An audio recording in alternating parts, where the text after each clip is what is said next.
The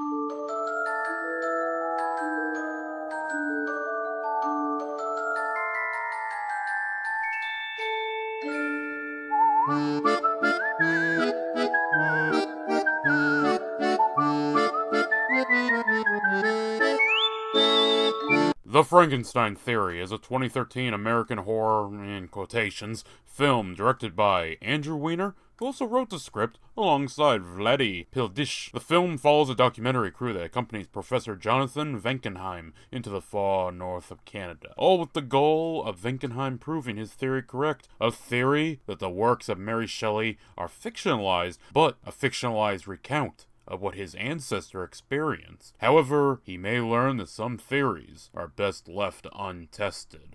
Ah, wind. If winter comes, can spring be far behind? Let's go. After a very small text blurb, we find John, played by Chris Lemch, who is being interviewed by his friend Vicky Stevens, played by Heather Stevens. Well, that's an odd coincidence. And then here to LA for my PhD. Why Los Angeles? To save on money! And so I can make a joke later. Well, the interview goes decently well, with him explaining the Frankenstein in the novel opens up with one of the crewmates' letters to his sister recounting his meeting with the Frankenstein, the doctor, not the creature. So yeah, Mary wrote the book from letters recounting the events of a man recounting the events. So of course the creature is out there. I mean, he does have some possible evidence based on reports and whatnot, but he isn't good with zombies, so the university fired his ass. Not that the home front is much better. You want me to eavesdrop? I'll be honest, for as low rated as this film is, it's actually not too poorly acted. Everyone reacts in ways that seem human. The film crew dismisses the theory as silly, but they still want their paychecks. The girlfriend is at the end of her rope, and Vicky, she just wants to be a supportive friend. All this is done in a style that feels very much like a documentary that simply hasn't hit the editing room yet. Also, the rest of the crew is Brian, the sound guy, played by Brian Henderson, Eric, the cameraman, played by Eric Zuckerman, and Luke, the second cameraman, played by Luke Geistbuller. You know, if there was ever a time to pull a Cannibal Holocaust actor to go into hiding, this would be the movie for it. So does his girlfriend's body. Look out! Oh, God! What the fuck? I'm so sorry, sir. I'm so sorry. I didn't see you. Get the fuck out the car! I mean, taking place in LA, I legit thought this was an unscripted random encounter the crew got. Right, so a picture of Johan's lab being a genetics lab and the theory of support from the Illuminati is enough, along with a sizable paycheck, to get them all heading north into the land of maple syrup. It's fucking freezing here.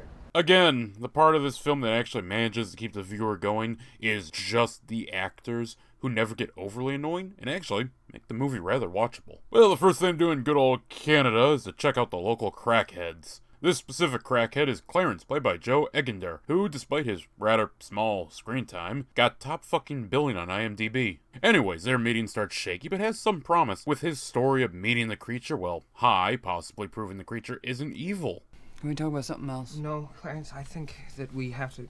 I'd like it if we could talk about We'd this really because... love to hear your story. Also, the image John has been using as evidence proves to fit the stoner's description. However, a tweaking stoner is going to tweak, and a gun gets pulled. No, it's I'm okay. sorry, man. I'm fucking sorry. I'm really, really sorry. So that's a pretty good reason to pull out, and they do, leaving the unstable individual alone. Yeah, and maybe That's empty not my unstable. pockets and sniff my wallet. He sniffed his wallet. Gearing up for the wilderness, they meet their newest member, Carl, played by Timothy V. Murphy, who is both their guide and the best character in this film. You know, I don't want to start off in the wrong foot here, guys, okay? I need you to listen to me.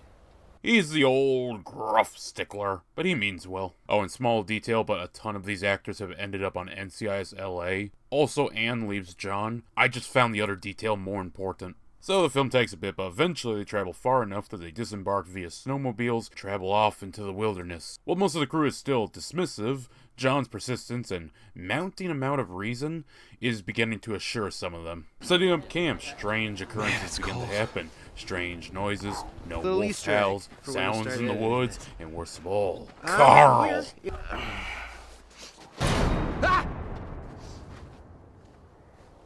Oh, God.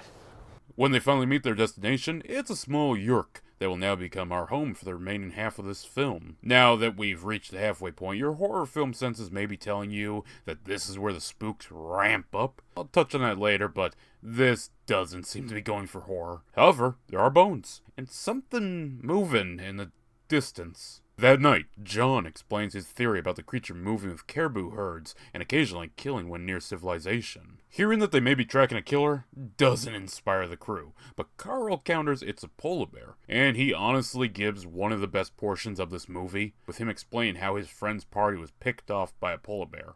Pulled one man out of the fuselage in the middle of the night screaming. Dragged another through the ice. Essentially, his friend Ted became trapped, and his party attacked. Dying one by one, Ted survived, though his leg was eaten right in front of him by the polar bear. Later on, he blew his brains out. The film doesn't give any serious hints, but given the location and Carl saying how it messed with him, I do wonder if it's meant to be an attack by the creature John is looking for. The stoner didn't die because it seems he showed zero aggression, but the hunters supposedly fired. Well, enough of that great scene, here's a creepy doll for you. That night something silences the wolves, but it sure is a lot louder.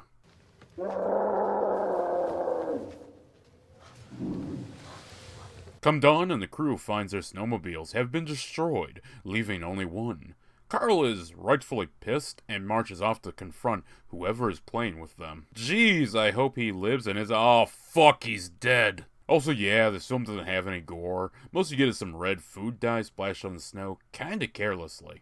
John wants to stay and find the creature. Literally everyone else wants to leave. Despite the fact we saw this snowmobile took 2 adult men, and I'm sure a 20-something woman would be well within range of the machine's capabilities, they only send Luke to try and navigate his way back to civilization. That night, even John is shaken in his resolve, as he begins to interpret the creature's roars to be for them to leave. I'm just saying, destroying their mode of transportation isn't the best way to kick people out. So when they decide to try searching for the way too long gone Luke, you'd think he made it. Nope. And Brian, he isn't much longer for this world either.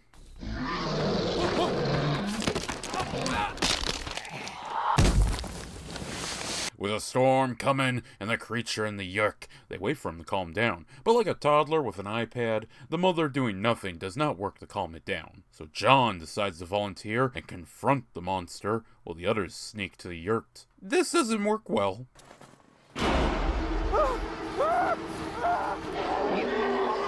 Come morning, John tries once again to reason, but...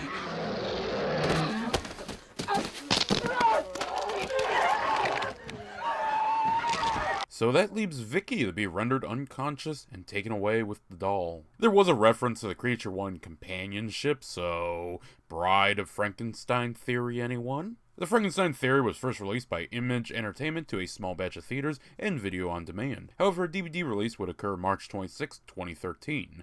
The final release to date is a German DVD Blu-ray release, May 23, 2014. The opening portions of the film were shot in Los Angeles, and while later portions are meant to take place in the Canada-Antarctic border, they were in fact shot in Alaska, a location that proved to be cheaper, though shots took a bit of prep to get done, each shot requiring a 45-minute walk through the snow. Chris Lemch, who played John, expressed concern over feeling he was too young to play the character. However, director Andrew Weiner told him that his character was meant to be young and out to prove something. Personally, I felt him and the other actors did an amazing job. Not one of them is annoying, as is typical of the genre of found footage. Honestly though, I have trouble classifying this as a horror film. Looking at reviews, that was typically a complaint. Not much in the scares, suspense, or even gore department. However, I wouldn't say I was bored. I actually found myself rather enjoying this film, though it falls flat on how I think it should have gone. Perhaps the writers didn't think they could pull it off, financially or by personal skill, but the pacing and style of this film feels more like something that wants to be a bit more Hemingway-esque. A bit more of a triangle should have been formed between the monster,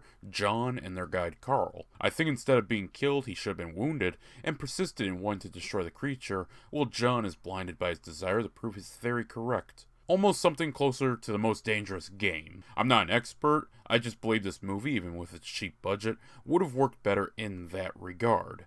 What we get is a borderline interesting faux documentary film that has brief moments of being a horror film before kinda just ending. The bit we see of the monster, he looks fine, but we only really spend time with the crew and John. Now, again, all the actors are great. I fully enjoyed the restraint shown not having loud jump scares, whiny characters, or even really any music. There's parts where music plays, but when it's through the camera view and in the moment, it's just them. This film came out 2013, and while it's okay, I believe this concept should be revisited and elaborated upon with a better budget, or again, more of a focus between Carl, John, and the monster. So if you come here expecting over-the-top action, creature effects, or just gore, then you'll be disappointed.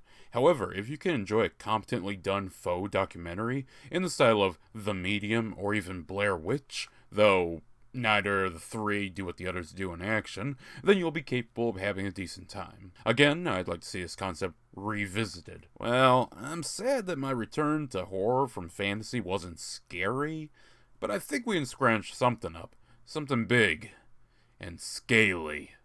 See you next time. Sir, I'm sorry. Get the fuck out the car!